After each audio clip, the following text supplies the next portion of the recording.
2022 was a very good year for us.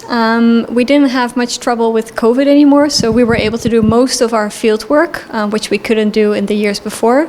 So we actually started off the year 2022 with our transect count snorkel surveys, which is what we do along the west coast and around Klein Bonaire. We go into the water and we count sea turtles as well as several other keystone species.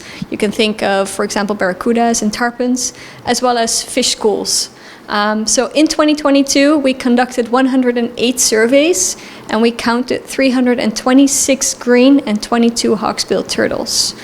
Now, our research has shown that we have about 555 green turtles and about 70 hawksbill turtles who live on our west coast.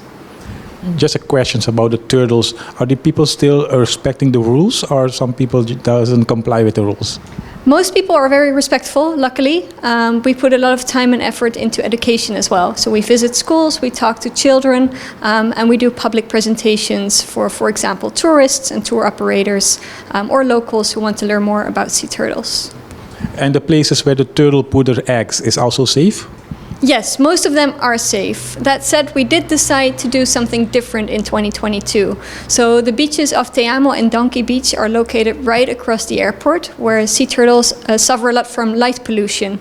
So when hatchlings come out of their nest, they turn to the brightest point, which normally would be the reflection of the moon on the water. But with the airport, there's a lot of light.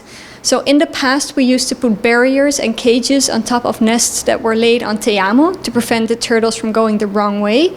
Last year, we decided to relocate those nests. So the nests that were laid on Te Amo, we were there right away after it was laid to relocate it and move it to a different area in the south where it's nice and dark and the turtles can hatch naturally. And that was very successful.